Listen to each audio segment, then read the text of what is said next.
Imagine living in a world where you no longer have to chase validation, where you no longer feel the sting of being overlooked, ignored, or underestimated. Imagine if people, whether in your personal life, at work, or even strangers, began to naturally recognize your worth, respect your presence, and value your contributions without you begging for attention. That is not a fantasy. That is not about manipulation. That is about aligning your life with the timeless wisdom of Stoicism. We will uncover 7 powerful strategies, grounded in Stoic philosophy, that will make others value you deeply. And let me tell you this, if you stay until the very end, the 7th strategy is by far the most transformative, the one that emperors, philosophers, and warriors alike lived by to ensure their names and legacies would be remembered for centuries. But before we dive in, let me ask you something. Have you ever felt invisible? Have you ever wondered why, no matter how much effort you put into being good, kind, or skilled, people still take you for granted? It is not about you being unworthy.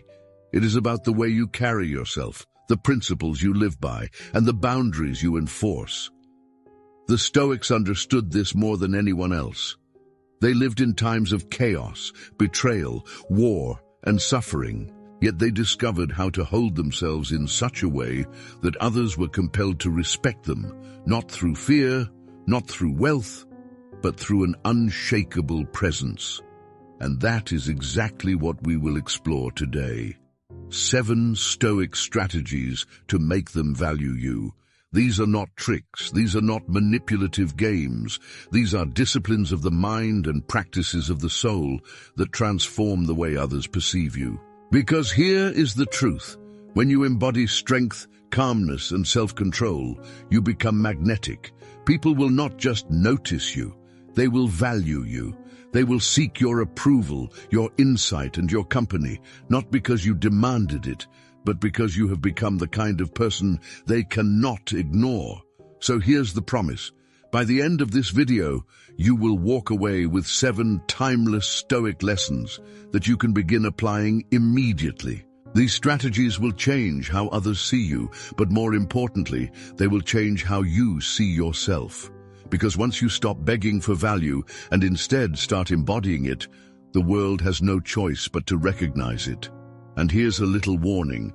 These strategies will not always make people like you. In fact, some may resent you for them, but respect is greater than popularity. As Epictetus once said, if you want to improve, be content to be thought foolish and stupid. And the goal is not to win everyone's approval. The goal is to stand so firmly in your worth that others have no choice but to acknowledge it. Now, let me give you an intriguing preview of what's ahead. In these 7 strategies, you will learn how silence can be more powerful than words, how to establish boundaries that make people respect you instantly, how to detach from outcomes and gain control over your emotions, how to build an inner strength that makes you untouchable, and how to embody the rare quality that every Stoic, from Seneca to Marcus Aurelius, believed was the true source of human greatness. And remember, the final strategy, the 7th one, is the most powerful of all. It is the one that separates the average from the extraordinary, the forgotten from the unforgettable. You will not want to miss it. But I also want to make this interactive. I want you to take part in this journey with me. As you listen to this introduction, I challenge you to write a phrase in the comments section below, a phrase that reflects the mindset you are about to step into. And that phrase is, I am unshakable. Write it down, declare it, own it, because today you are not just learning about Stoicism, you are stepping into a higher version of yourself. Now let us begin this journey together. 7 strategies rooted in Stoicism that will not only make others value you, they will make you value yourself in a way that no external opinion can ever take away. 7th strategy. Live as if you already possess nothing to prove. There is a reason this strategy is placed at the very end. It's not only the most powerful, but also the one that ties together everything Stoicism has ever taught about strength, freedom, and inner mastery. The Stoics understood that the greatest burden a human being can carry is the endless attempt to prove themselves to others. When you live constantly seeking approval, when you bend your actions to be noticed, and when your sense of worth rises or falls based on external recognition, you place your very soul in the hands of strangers. This is slavery, not freedom, and the Stoics believed that the essence of philosophy was liberation, the kind of liberation that comes only when you recognize that you have nothing to prove. To live as if you already possess nothing to prove is to stand at the center of the storm without moving. It is to embody a calm confidence that does not waver, whether people applaud you or ignore you, whether they admire you or despise you. This kind of confidence is not arrogance. It is humility born from strength. It is the recognition that your value is inherent, rooted in virtue and in the integrity of your actions, not in the shifting opinions of others. Imagine for a moment the way most people move through life. They are desperate to be seen. They want validation from colleagues, respect from friends, admiration from family, recognition from strangers. They dress not for themselves but to impress. They speak not to communicate truth but to win approval. They pursue goals, not because those goals are meaningful, but because they believe the applause will finally give them a sense of worth. And yet, paradoxically, the harder they chase value, the less they are valued. People sense desperation, and desperation repels respect.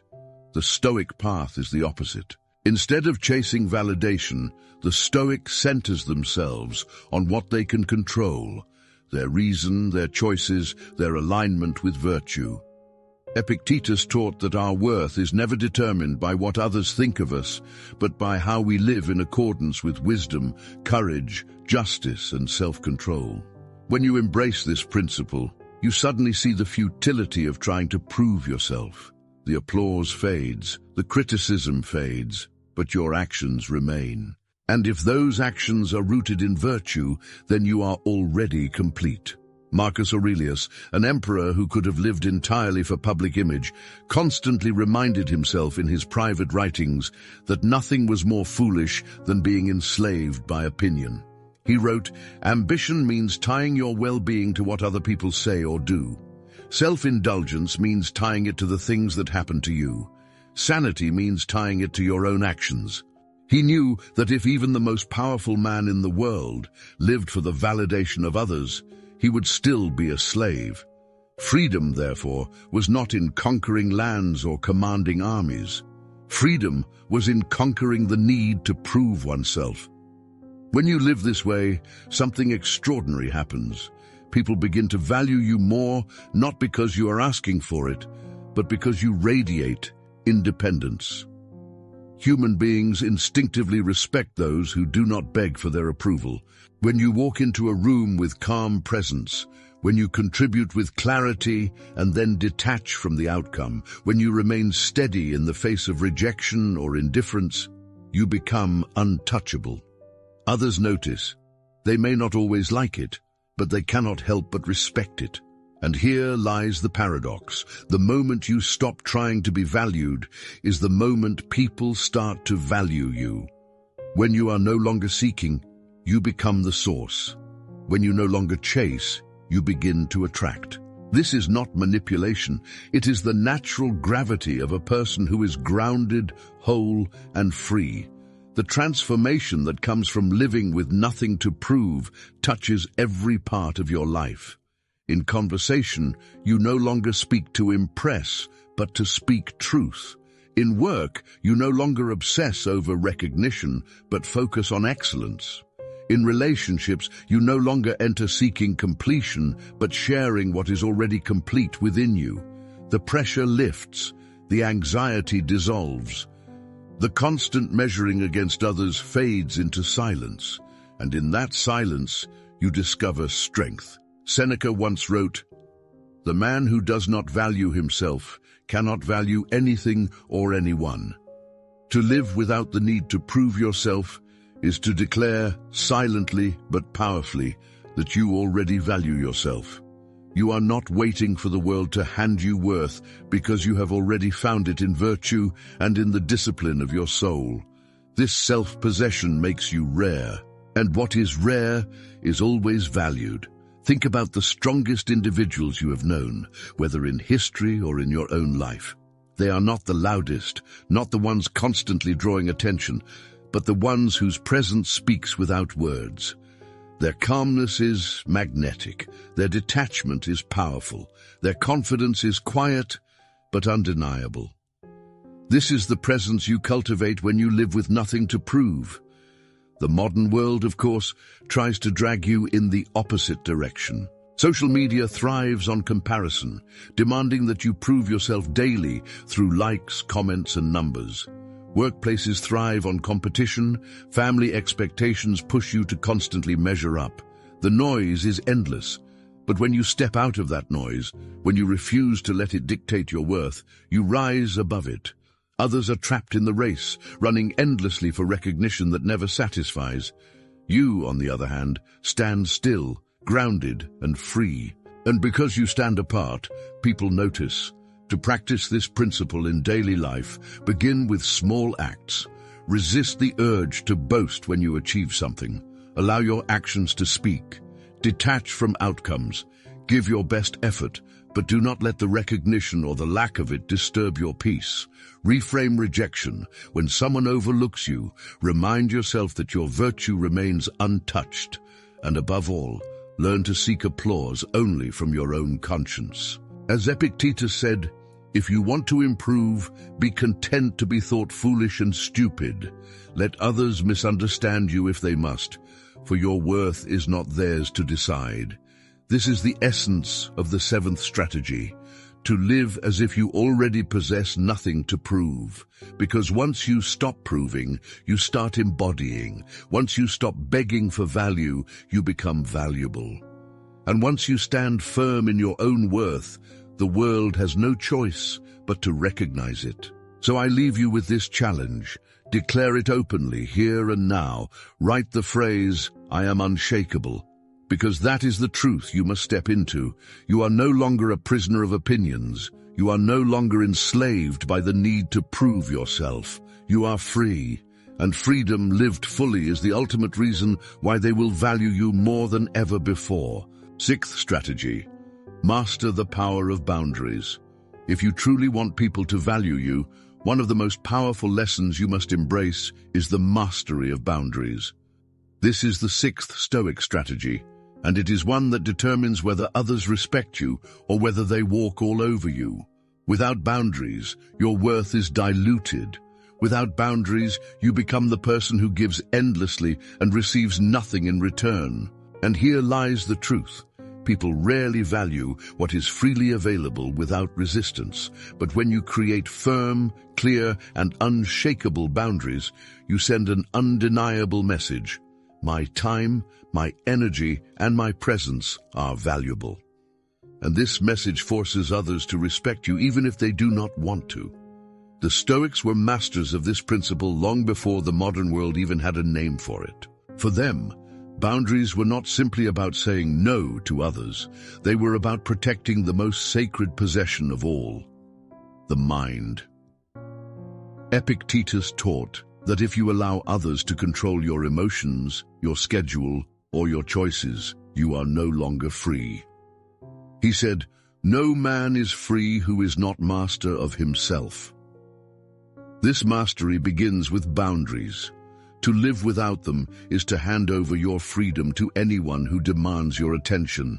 But when you set them firmly, you reclaim your sovereignty, and sovereignty commands respect. Think of Marcus Aurelius, surrounded by politicians, generals, and advisors, each one seeking to influence him, to pull him into their schemes, to demand his time and his decisions. Yet in his private writings, he reminds himself daily to guard his mind. He wrote, "You have power over your mind, not outside events. Realize this, and you will find strength." That was not only a reflection, but a shield. He knew that if he allowed others to invade his mind unchecked, he would lose the very core of his power. His boundary was invisible but unbreakable.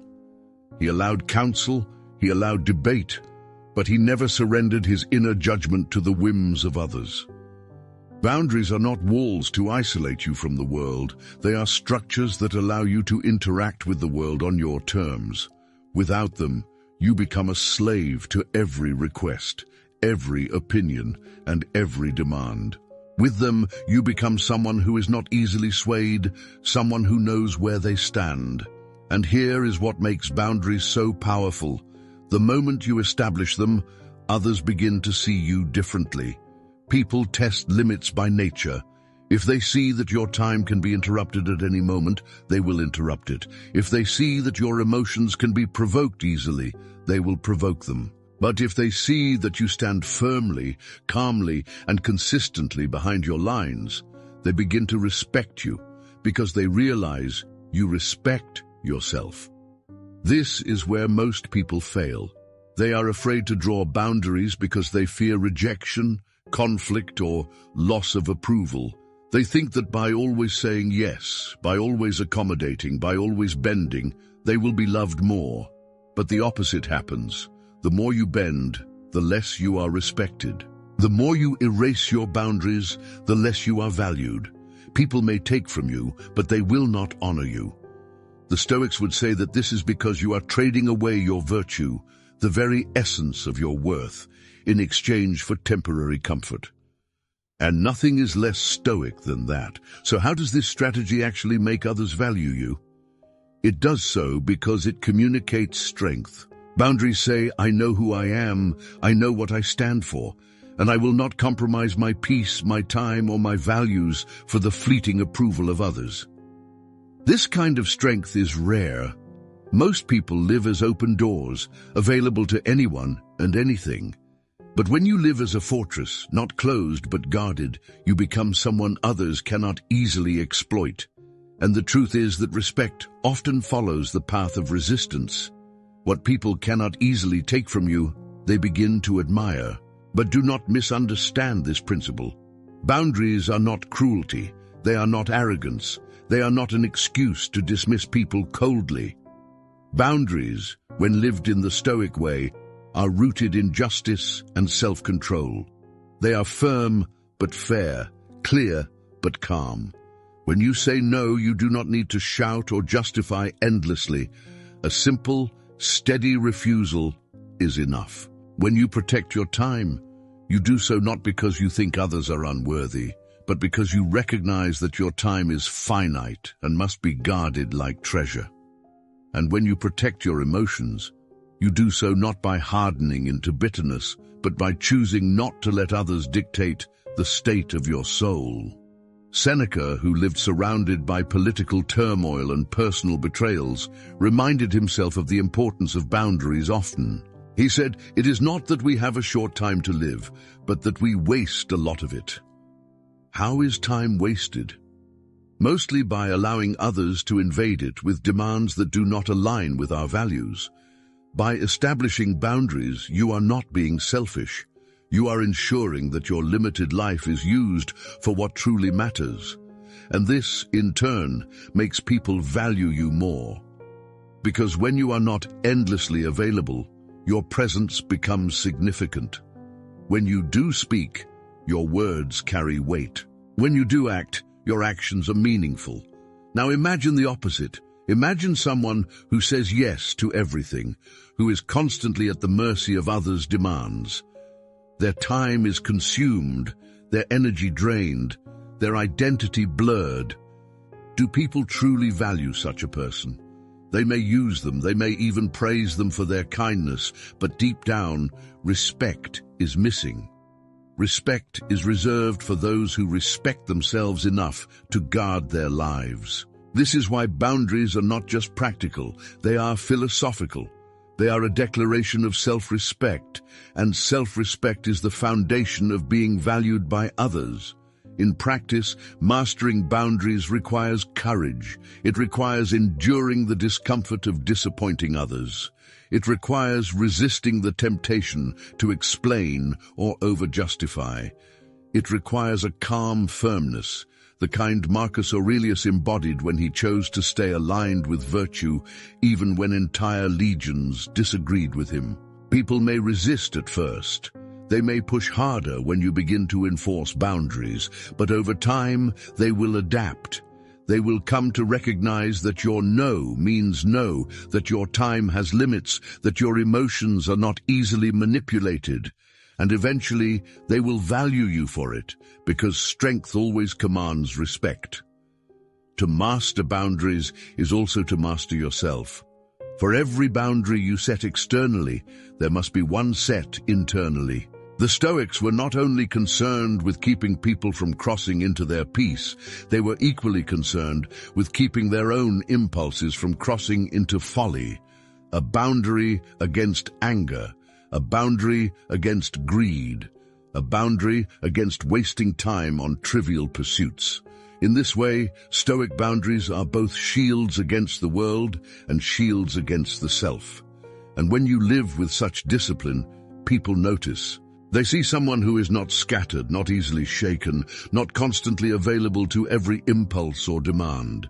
They see someone rare, and rarity, once again, breeds value. So remember this: if you want to be valued, you must first demonstrate that you value yourself enough to set boundaries. Without them, you are like an open market where everything is free.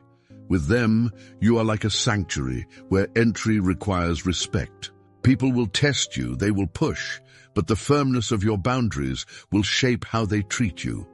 And in the long run, it is this firmness, rooted in Stoic calmness and self-respect, that makes them value you more deeply than anything else. Let me challenge you right now. Ask yourself where in your life you have failed to set boundaries. Is it with your time, with your emotions, with your relationships, or with your work? Identify one place where you have allowed others to invade your peace, and then make the decision today to draw a line. Not with anger, not with drama, but with calm certainty. And once you do, remind yourself of this phrase, I am unshakable. Write it in the comments, say it out loud, repeat it to yourself. Because when you master the power of boundaries, you no longer beg to be valued. You embody value. And that is the essence of this sixth Stoic strategy. Fifth strategy, embrace the strength of emotional detachment. One of the deepest lessons the Stoics ever taught is that true freedom and respect come when you are no longer a prisoner of your emotions. The fifth strategy to make people value you is to embrace the strength of emotional detachment. Now, many people misunderstand what this means.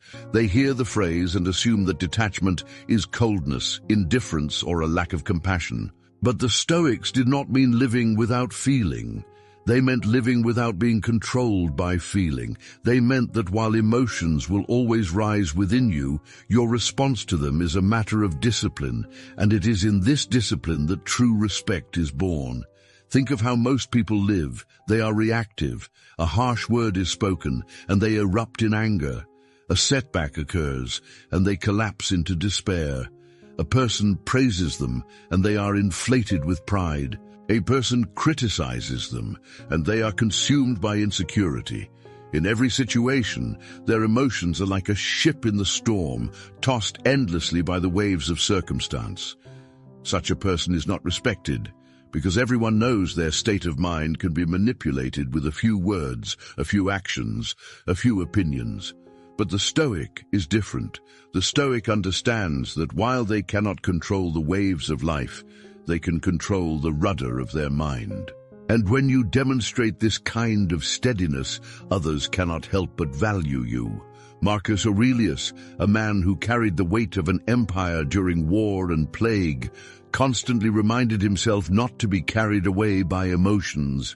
In his private writings he said, "If you are distressed by anything external, the pain is not due to the thing itself, but to your estimate of it.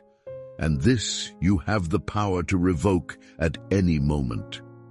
That single line is the essence of detachment. The external event does not control you. Your judgment about it does. If you can master your judgment, then no insult, no setback, no loss has the power to shake you, and a person who cannot be shaken commands an immense level of respect. Let us imagine two people in the same situation. Both are insulted in public. The first lashes out, shouting, defending themselves, red with anger. They may win a small victory in the moment, but they have shown their weakness. Everyone now knows how easily they can be provoked. The second remains calm, their face steady, their words measured, or perhaps they choose silence altogether. Which one do you respect more? Which one seems stronger, more dignified, more powerful? Always the one who is calm, because calmness is a sign of mastery, and mastery is always valued. This is what emotional detachment truly is. It is not the suppression of feelings, but the control of them. It is the ability to say, yes, I feel the spark of anger, but I will not let it dictate my actions. Yes, I feel the weight of sadness, but I will not let it crush my spirit. Yes, I feel the pull of fear, but I will not let it steer my choices. It is to be human enough to feel, but stoic enough to govern those feelings. Epictetus taught this lesson in the simplest and most practical ways. He told his students not to be surprised when people behaved badly, not to be shocked by betrayal, not to be shaken by insult. He compared it to walking in the marketplace and being jostled. You do not fall into rage because someone brushed against your shoulder. You expected it as part of being in a crowd. In the same way, he said, you should expect people to sometimes act foolishly or cruelly. If you expect it, you are not disturbed by it. That is detachment. That is freedom. And when others see that they cannot control you with words or actions, they begin to value you more. But let us also make something clear. Detachment does not mean withdrawal from life. The Stoics did not believe in hiding from the world or becoming emotionless statues. They loved, they grieved, they rejoiced, they suffered. Marcus Aurelius wept for his children who died. Seneca wrote letters filled with warmth and care. Epictetus, once a slave, spoke passionately about freedom and dignity. But they did not allow these emotions to overthrow their reason. They felt deeply, but they lived wisely. And this balance is what made them so respected, both in their time and in ours. In the modern world, emotional detachment is rarer than ever. Social media thrives on outrage, on instant reaction, on emotional chaos. News cycles are designed to provoke fear, anger, and despair. Workplaces often reward those who shout the loudest rather than those who remain steady. And relationships too often become battles of reactivity, where one person's outburst fuels another's. To live stoically today, to practice detachment, is to stand out like a rock in the river, unmoved while the waters crash around you. People notice. They may not understand it, but they feel its gravity. They feel that your presence is different, and different, when it carries strength, is always valued. So how do you practice this in your own life? You begin by slowing down your response. The Stoics often spoke about the gap between stimulus and response, the moment when something happens and the moment you react. In that gap lies your power. Most people collapse the gap into nothing. They react instantly. The Stoic expands it, breathes into it, chooses wisely. Someone insults you, and instead of lashing back, you pause, you breathe, you ask yourself, is this worth my peace? Most often, it is not. Someone provokes you with gossip, and instead of diving into the noise, you ask yourself, is this under my control? It is not. Someone disappoints you, and instead of drowning in despair, you ask yourself, can my grief change the outcome? It cannot, and so you choose calm. This practice is not easy. It is a lifelong discipline.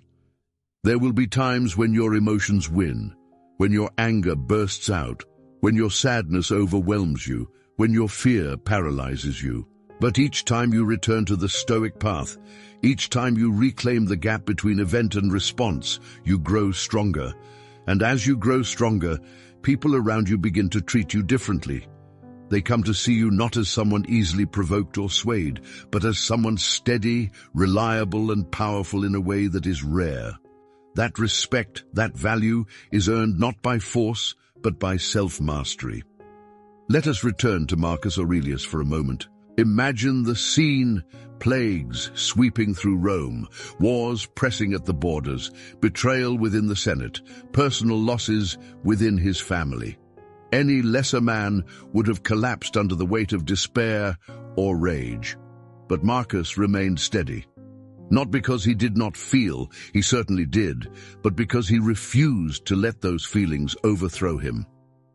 He reminded himself daily, "You have power over your mind, not outside events. Realize this, and you will find strength." Anew, that sentence is not just philosophy, it is survival. And it is the key to being valued, because people instinctively value those who remain steady when the world trembles. Now consider your own life. Where are you most reactive? Where do your emotions rule you instead of the other way around? Is it in anger when someone disrespects you? Is it in fear when challenges arise? Is it in insecurity when people fail to recognize your worth? Wherever it is, that is your training ground. That is where you must practice detachment. Each time you do, you grow less reactive, more deliberate, more in control. And each time you increase not only your own peace, but also the respect others have for you.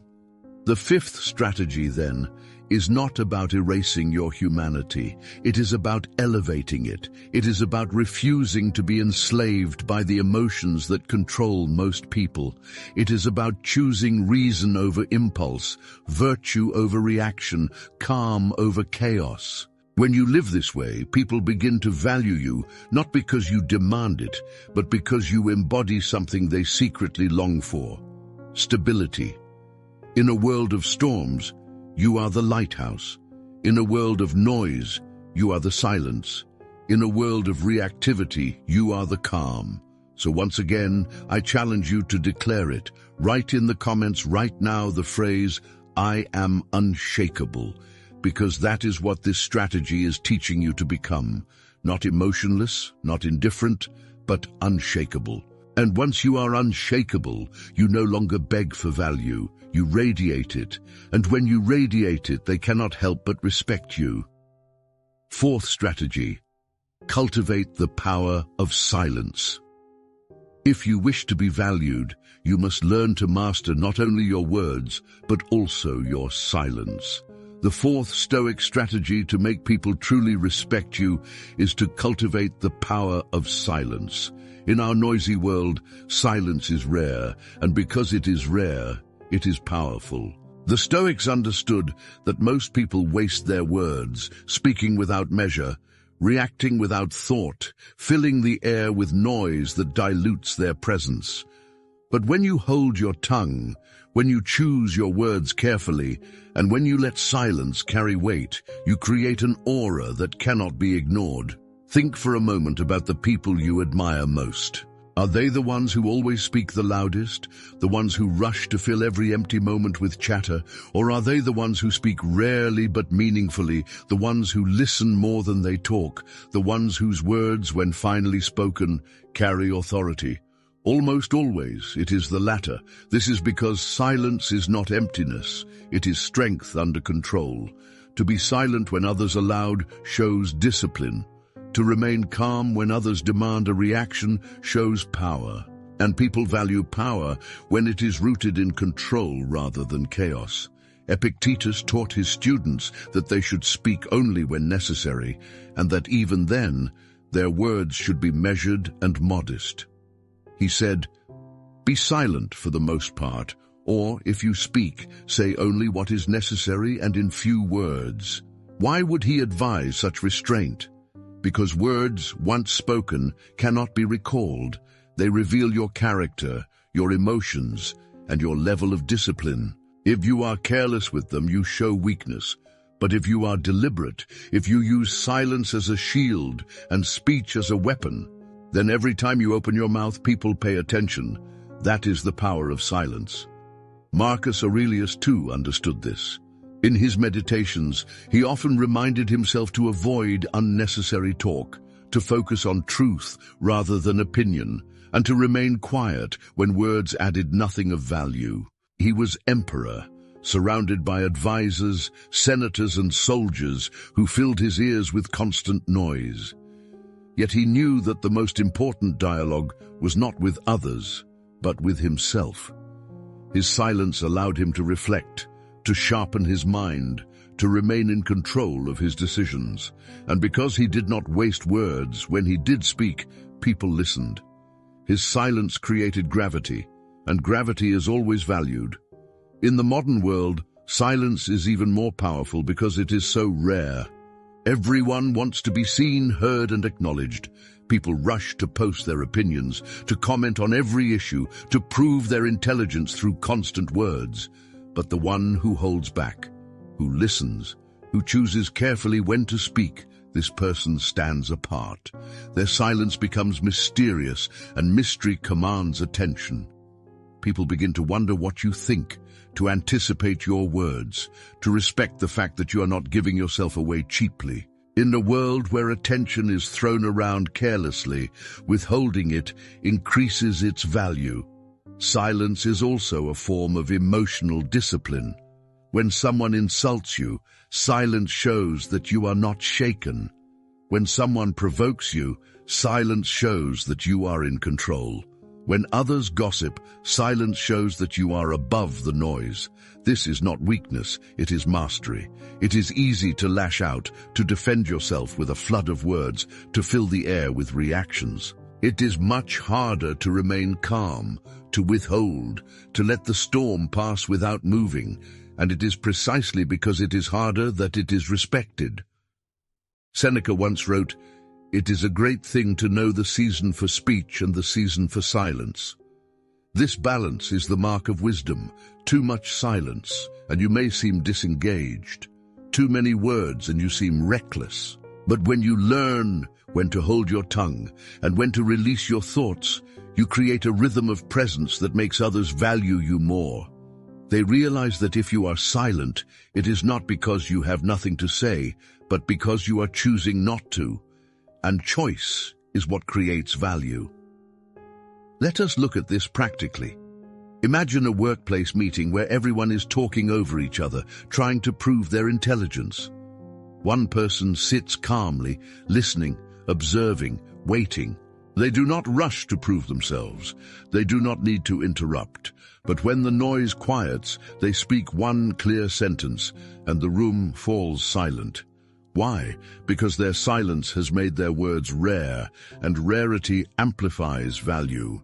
Now imagine a personal conflict where someone hurls accusations or insults at you. Most people would rush to defend themselves, to argue back. But you choose silence. You choose calm. You look them in the eye, steady and unshaken. They may continue for a while, but eventually they feel the futility of their noise against your silence. In the end, they respect you, not because you shouted louder, but because you did not need to shout at all. This is why cultivating silence is so central to being valued. It communicates self-respect. It communicates that you do not need to prove yourself with constant words. It communicates that your emotions are not easily provoked. And it communicates that when you do speak, your words will matter. People instinctively value this because it is so rare.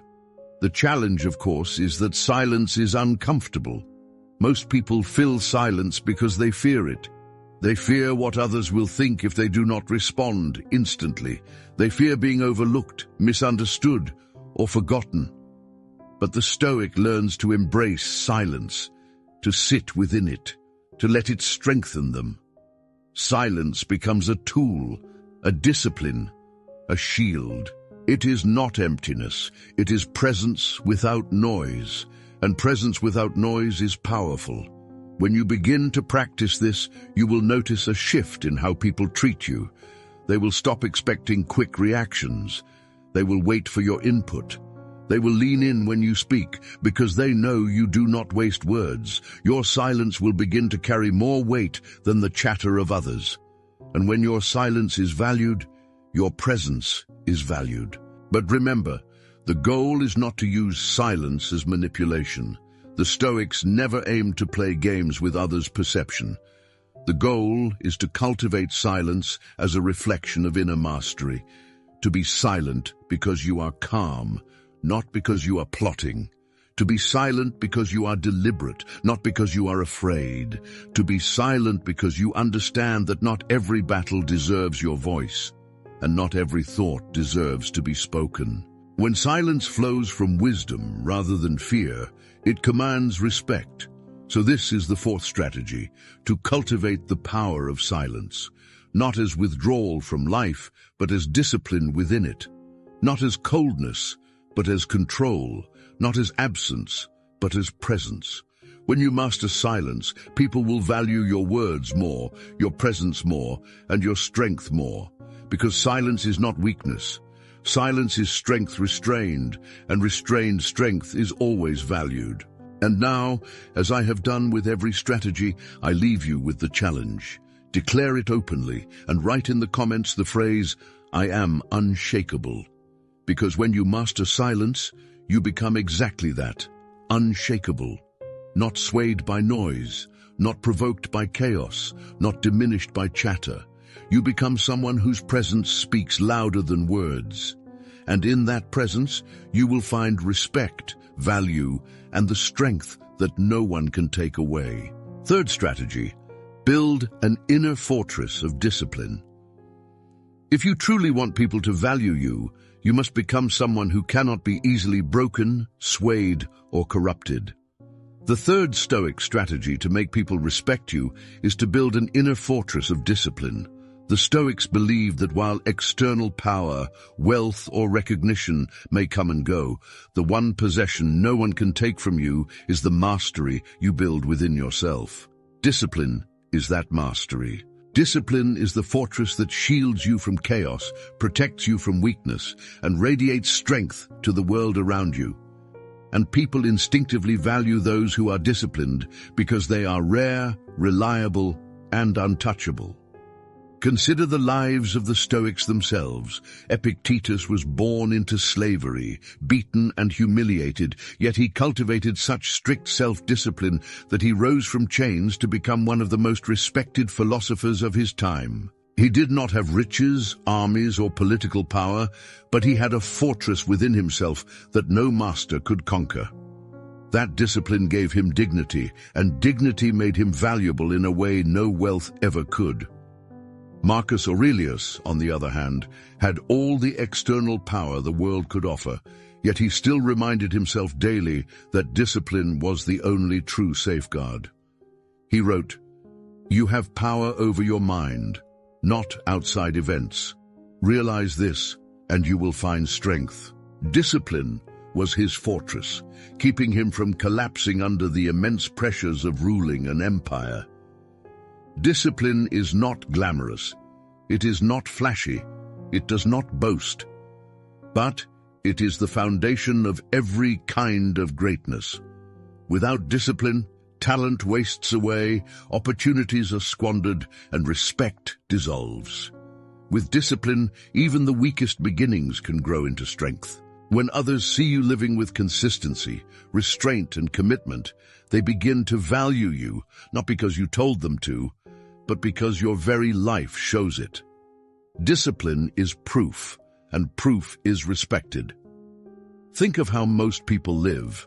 They are driven by impulse. They eat what they crave. They say what they feel. They follow their moods. They abandon commitments as soon as difficulty arises. They are like a door without hinges, swinging wildly with every push of circumstance. Such people are not valued because they cannot be trusted. Their lack of discipline makes them unreliable. But when you become disciplined, when you show up consistently, when you control your appetites, when you stay true to your commitments, even when it is hard, you separate yourself from the masses. You become rare, and what is rare is valuable. The Stoics viewed discipline as a form of freedom.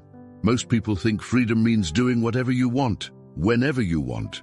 But the Stoics knew that this kind of so-called freedom is actually slavery to desires, to fears, to impulses.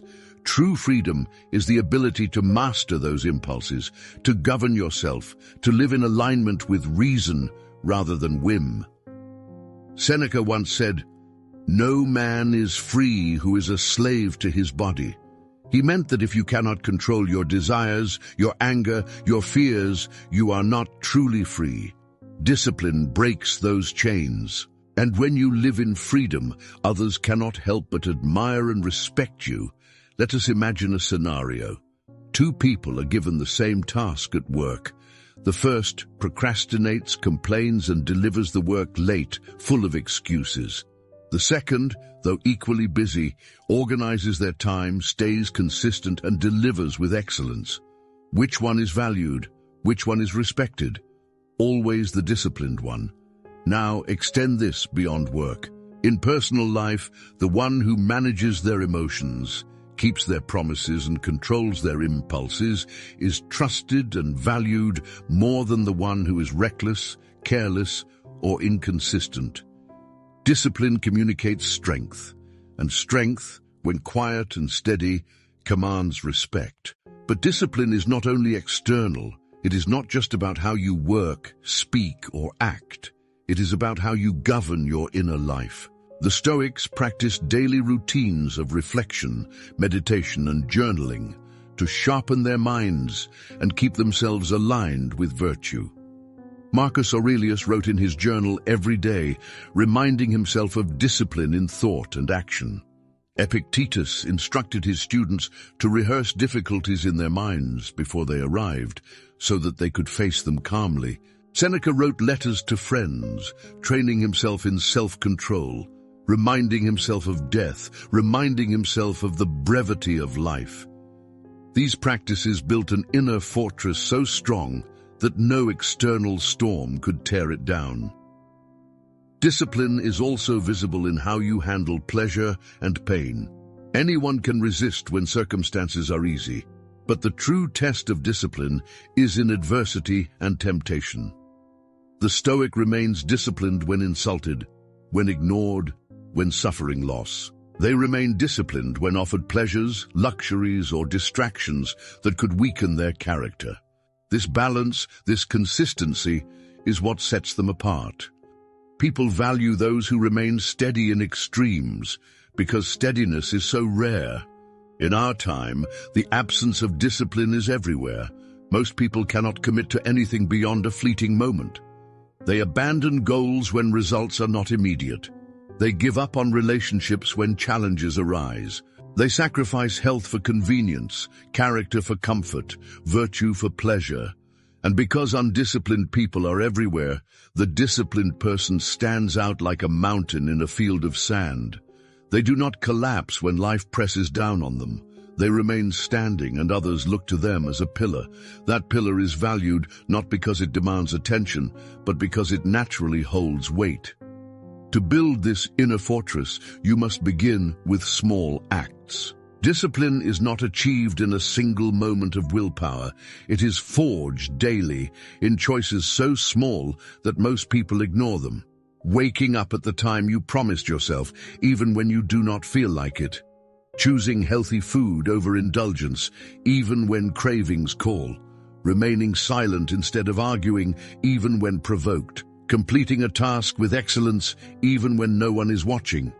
Each of these acts is a stone, and each stone builds the fortress. Over time, the fortress becomes unshakable, and when people encounter someone with such consistency, they cannot help but value them. But discipline is not about perfection. The Stoics did not demand that you never fail, never stumble, never break. They knew that human beings are fallible. What mattered was returning to the path each time you stray. Seneca wrote, "I will keep the seriousness of a judge, the piety of a priest, the discipline of a soldier, the innocence of a child, and the generosity of a benefactor." He did not claim he already lived this perfectly. He claimed it as his direction, his discipline, his fortress in progress. So do not think discipline means you must never falter. It means that even when you falter, you return, rebuild, and remain committed. The beauty of discipline is that it does not need to be advertised. People notice it without you saying a word. They see your consistency, your steadiness, your calm. They sense that you are not easily distracted or controlled. They realize that your time, your energy, and your character are not scattered, but focused. And this realization creates respect. Discipline does not beg to be valued. It simply is valuable. So the third strategy is this: build an inner fortress of discipline. Build it in your habits, your words, your emotions, and your thoughts. Build it slowly, stone by stone, day by day. Do not expect others to notice instantly. Do not even build it for them. Build it for yourself, because it is the only fortress that will last when all else crumbles. And when you do, people will begin to value you, not because you demanded it, but because you have become rare, steady, and strong. And as with every strategy, I leave you with the same challenge. Write it now, declare it boldly, and own it with conviction. I am unshakable. Because discipline is the essence of being unshakable. Without it, you are fragile. With it, you are a fortress. And when you are a fortress, people will respect and value you because they know you cannot be broken. Second strategy, command respect through consistent integrity. If you want people to value you deeply, beyond temporary admiration or shallow recognition, you must live with consistent integrity. The second Stoic strategy is not about appearances, clever words, or the pursuit of reputation. It is about aligning every action with your principles so firmly that people cannot doubt your character. The Stoics believed that integrity, living in accordance with virtue without contradiction, was the highest form of strength. And it is this strength, steady and unshaken, that draws respect. People may not always like you, they may not always agree with you, but they will value you if they know that your word is truth, your actions are consistent, and your life is not divided. Integrity is rare. Most people compromise their values when pressure comes. They bend their principles when rewards tempt them or when fear threatens them. They say one thing in public and live another in private. They promise much and deliver little. And because this is so common, integrity stands out like a beacon. When others see a person who remains true, even when it is costly, even when it is inconvenient, they cannot help but respect it. The Stoics understood this deeply, which is why they elevated integrity to the center of their philosophy. Epictetus, who knew hardship from slavery to freedom, warned his students never to betray their philosophy with their actions. He said, "Don't explain your philosophy. Embody it."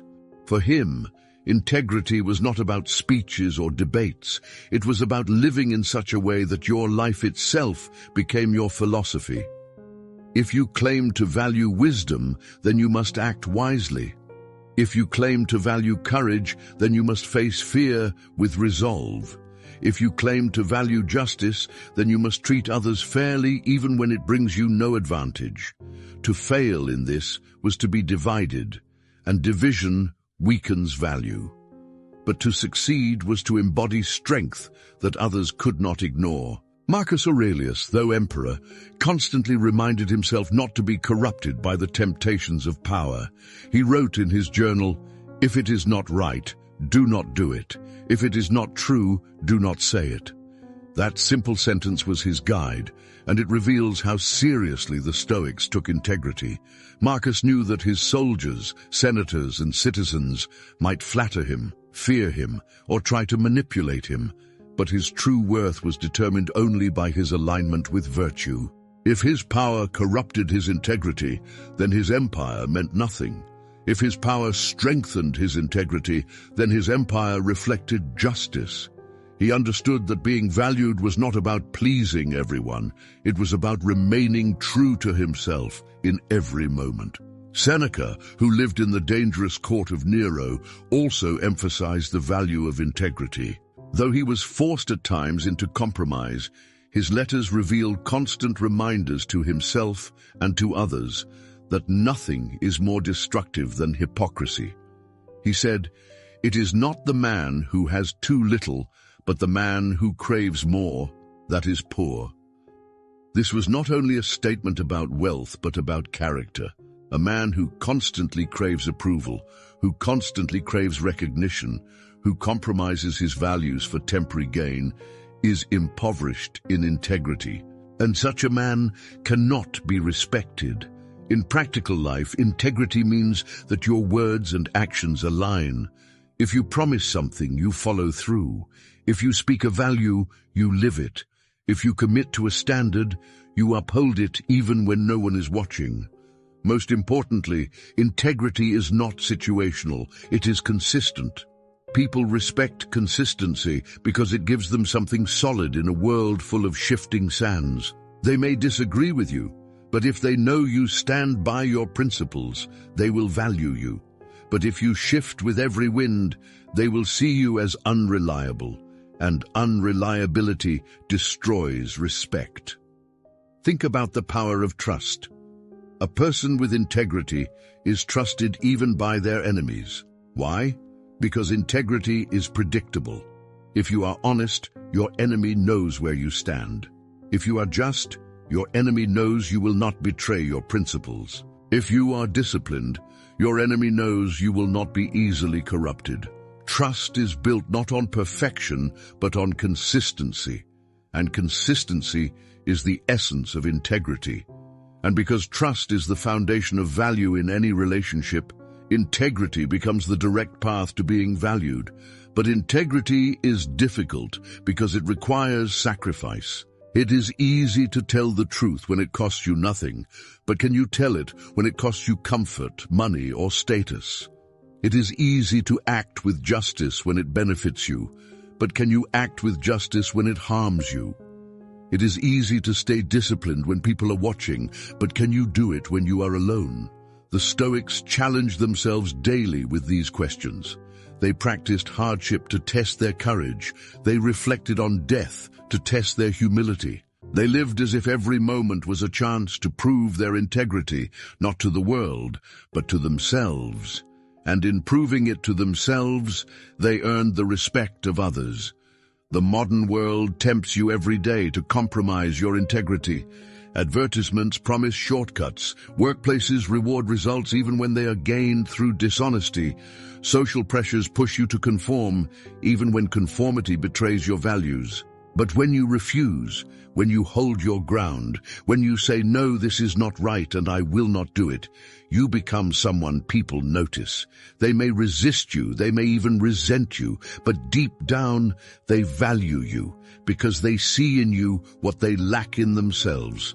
The courage to remain whole, living with integrity, also frees you from the exhausting game of appearances.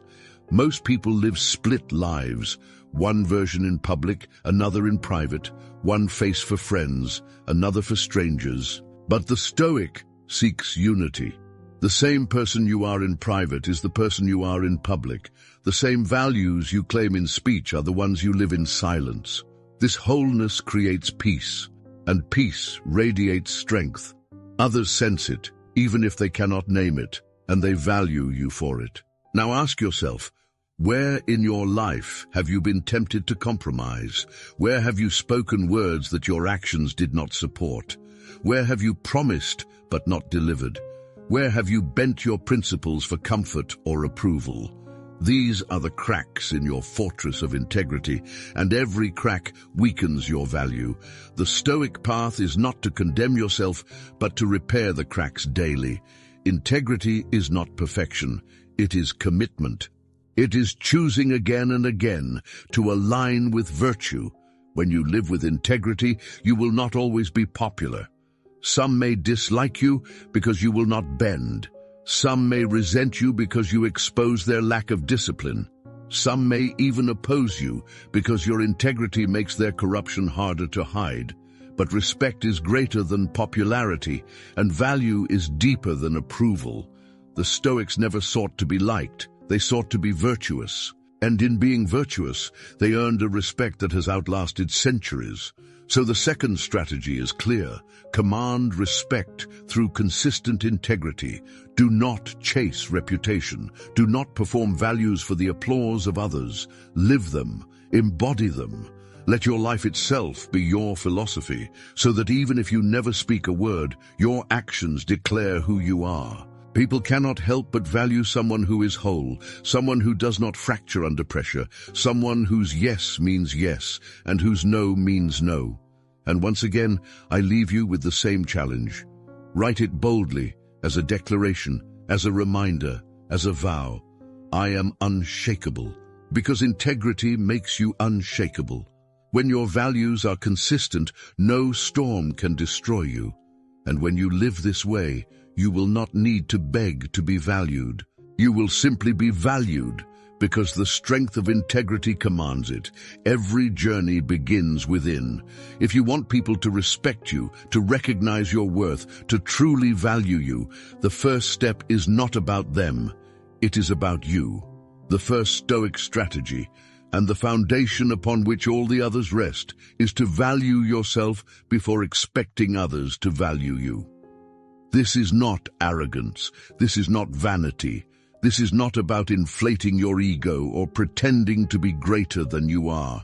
This is about recognizing your inherent dignity as a rational being, embracing the virtues that make you whole, and refusing to treat yourself as cheap or disposable. For if you do not value yourself, no one else will. The Stoics believed that self-respect was the root of all strength. Epictetus, who was born a slave, endured humiliation and abuse, yet he refused to see himself as worthless. He taught his students that the opinions of others meant nothing compared to the opinion you hold of yourself. He said, if you want to improve, be content to be thought foolish and stupid. What did he mean by that? He meant that the value you place upon yourself must not depend on others' recognition. If you see yourself as valuable because you live with virtue, then no insult, no neglect, no rejection can take that away. And when you live in this way, others cannot help but notice, for people instinctively value those who already value themselves.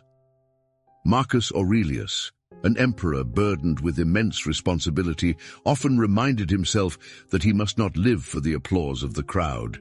He wrote, "We all love ourselves more than other people, but care more about their opinion than our own." He knew that most people betray themselves in order to win approval. They sell their peace for popularity, their integrity for comfort, their dignity for recognition. But the Stoic refuses this trade. The Stoic begins by standing firmly in self-respect, knowing that if you do not hold yourself in esteem, no one else will. To value yourself first is to set the tone for how others will treat you. Seneca too emphasized this lesson in his letters. He warned against attaching your value to external things, wealth, status, or praise. He said, "He is most powerful who has himself in his own power." When you value yourself, you are in your own power. When you do not, you hand over your worth to the opinions of others. And what is given away so easily is rarely respected. Think of it like this. If you walk into a room apologizing for your existence, lowering your head, hiding your voice, people will not value you. They will take your lead and assume your worth is low. But if you walk into a room steady, calm, confident, not boasting, not demanding, but grounded in self-respect, people feel it. They sense that you value yourself, and so they begin to treat you accordingly. Value is contagious. The way you hold yourself teaches others how to treat you. Yet many people fail at this first step. They wait for others to give them value before they give it to themselves. They wait for recognition before they recognize their own worth. They wait for love before they learn to love themselves. This is why they are often disappointed, because the world reflects back to them the uncertainty they carry within. But the Stoic flips this. The Stoic begins by affirming, "I am valuable because I live in accordance with reason and virtue." From this foundation, all external respect flows naturally. To value yourself does not mean indulgence. It does not mean treating yourself with luxury or pampering yourself with comforts. The Stoics did not value themselves through possessions. They valued themselves through discipline, courage, wisdom, and justice. Self-respect is not found in spoiling yourself. It is found in mastering yourself. When you say no to impulses, you value yourself. When you choose virtue over vice, you value yourself. When you hold yourself to high standards, even in private, you value yourself. This integrity radiates outward, and others sense it. Consider again Epictetus. He had nothing by worldly standards. He owned no wealth, held no position of power, and had no social rank. Yet his students, many of them wealthy and powerful men, sat at his feet with reverence. Why? Because he valued himself. He refused to see himself as less than any man, regardless of status. His dignity was unshakable because it came from within. And that unshakable dignity made him valuable in the eyes of all who encountered him. In practice, valuing yourself requires daily reflection. Marcus Aurelius wrote in his journal each night, examining his actions, correcting his faults, reminding himself of his principles. This was not self-indulgence, it was self-respect. To look at your life honestly, to admit where you have failed, to recommit to your values, is to treat yourself as someone worthy of discipline and growth. People who do not value themselves avoid this work. They distract themselves with entertainment, with noise, with constant activity, because they fear the silence in which they must face themselves. But the Stoic values themselves enough to sit with their own soul, to correct it, to strengthen it. And this inner work shines outward as strength and respect. Valuing yourself also means refusing to tolerate disrespect. This does not mean lashing out at others, but it means setting standards for how you are treated. If someone constantly demeans you, mocks you, or uses you, and you allow it, you show that you do not value yourself. But when you calmly enforce boundaries, when you walk away from those who diminish you, you declare that your worth is not negotiable. People respect those who respect themselves. Even those who dislike you will value the firmness with which you carry yourself. The world will test you. It will constantly push you to undervalue yourself, to trade your dignity for comfort, to bend your principles for approval. But each time you resist, each time you affirm your worth, you grow stronger. And the stronger you grow, the more others notice. They see someone who does not crumble under criticism, who does not beg for validation, who does not cheapen themselves for temporary gain. They see someone unshakable, and unshakable people are always valued. The danger lies in confusing self-value with arrogance. The Stoics warned against pride that places oneself above others. True self-value does not need to look down on anyone else. It simply stands firm in dignity. The arrogant man demands respect, but does not give it. The Stoic values themselves and therefore values others because they recognize that all humans share the same rational nature. To value yourself is to live with quiet confidence, not loud boasting. It is to embody worth, not to demand it. So the first strategy is simple but profound. Value yourself before expecting others to value you. Without this foundation, all other strategies crumble. With it, you become someone who cannot be ignored. Others take their cues from you. If you carry yourself as worthless, they will treat you as such. If you carry yourself with dignity, they will value you, whether they like you or not. Self-value is the seed from which all external respect grows. And as with every strategy, I give you the same challenge. Write it now, declare it boldly, make it the foundation of your life. I am unshakable. Because when you value yourself, you are unshakable. You no longer beg for worth, you embody it. And when you embody it, others cannot help but recognize it. And so, we have reached the end of this journey together. You have walked through 7 Stoic strategies, each one designed not to manipulate others, not to trick them into valuing you, but to transform the way you live, the way you see yourself, and the way you command respect simply by existing in alignment with timeless principles. We began with the truth that you must value yourself before expecting others to value you, because if you do not carry dignity within, no one else will ever grant it to you. We learned the necessity of integrity, that consistency between words and actions is the foundation of trust, and trust is the foundation of being valued. We explored the fortress of discipline, the daily commitment to mastery over impulse, which turns you into someone rare, steady, and respected. We saw the immense strength of silence, the ability to hold back words, to let calmness and restraint speak louder than noise. We learned the necessity of emotional detachment, the refusal to let feelings control your actions so that you remain unshakable when others collapse. We embraced the power of boundaries, the lines you draw to protect your dignity, to declare your worth through self-respect. And finally, we uncovered the ultimate principle, to live as if you have nothing to prove, because the moment you stop chasing value is the moment you embody it. Together, these 7 strategies form not just a guide to being valued by others, but a philosophy of living. And that is the essence of Stoicism. It is not a trick for gaining respect, but a discipline for living with virtue. Respect, value, admiration. These are the natural byproducts of living well, not the goals themselves. The Stoics never sought applause, yet their names echo through history. They never sought recognition, yet emperors, slaves, and citizens alike turned to their wisdom. Why? Because they lived unshakably, and unshakable people are always remembered. Now I want you to pause for a moment and reflect on your own life. How much of your energy has been wasted begging for others to value you? How many times have you lowered your standards, betrayed your integrity, or abandoned your dignity in the desperate hope of winning approval?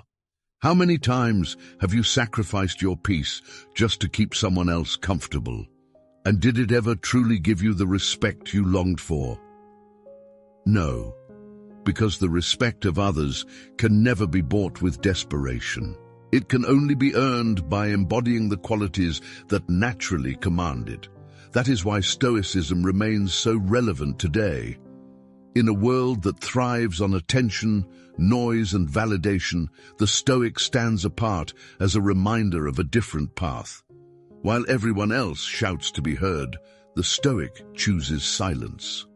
While everyone else chases recognition, the Stoic values themselves. While everyone else bends to opinion, the Stoic remains rooted in integrity. While everyone else is tossed around by emotion, the Stoic remains calm. While everyone else is consumed by proving themselves, the Stoic has nothing to prove. And because of this contrast, the Stoic presence shines. It commands value not by force, but by gravity. Let us not forget the examples of those who lived these truths. Epictetus, born in chains, physically broken yet spiritually free, became a teacher to emperors and leaders. Marcus Aurelius, ruling an empire, faced with constant turmoil, remained humble, reflective, and unshakable, writing words that continue to inspire centuries later.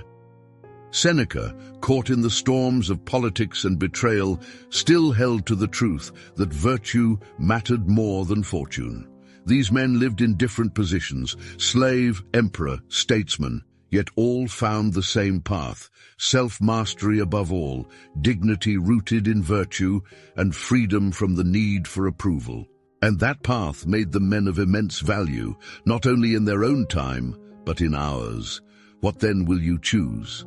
Will you continue to live as most do, desperate for attention, swayed by opinion and crushed by every rejection?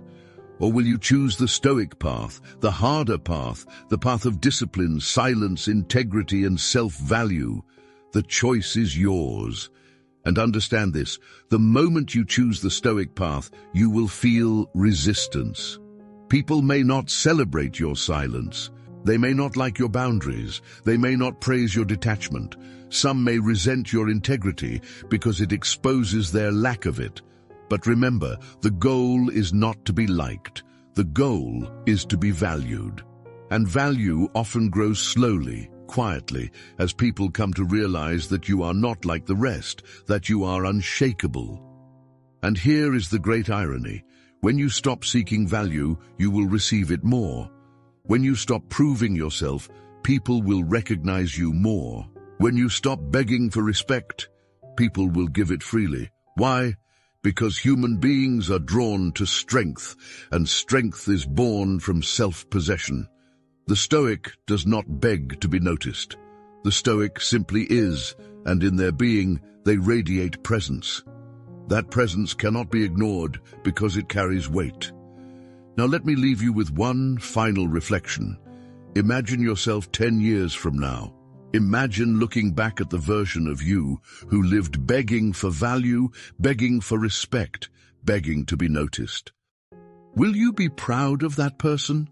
Or will you wish you had started sooner, living with dignity, setting boundaries, building discipline, and standing firm in self-respect? 10 years will pass regardless. The question is, will you spend them chasing validation or embodying value? The answer depends on the choice you make today, and here is the choice before you. You can continue on the easy path, the path of compromise, the path of constant proving, the path of desperation. Or you can take the Stoic path, the harder path, the path of silence, of discipline, of integrity, of boundaries, of detachment, of self-value, of nothing to prove. The first path will keep you invisible, overlooked, undervalued. The second path will transform you into someone unshakable, someone respected, someone valued, not because you asked for it, but because you became it. Which will you choose? If you have followed this far, if you have listened and reflected, then you already know the answer. You know that the only path worth walking is the path of strength, the path of freedom, the path of virtue. And if you choose it, then let this be your declaration, your mantra, your seal upon this journey. I am unshakable. Write it down, speak it out, carry it with you. Let it remind you in moments of doubt, in moments of rejection, in moments of temptation, that your value does not depend on others. It depends on you and you alone. This is the heart of Stoicism. This is the heart of being valued, not chasing, not begging, not proving, but embodying. And when you embody, the world notices, the world values, the world respects, because strength cannot be hidden, integrity cannot be ignored, and self-respect cannot go unnoticed. So as we close this journey, let me leave you with one final thought. You have nothing to prove because you already are enough. You have everything to gain because you have chosen to live with virtue, and you have every reason to stand tall because you are unshakable. This is your path, and it begins now.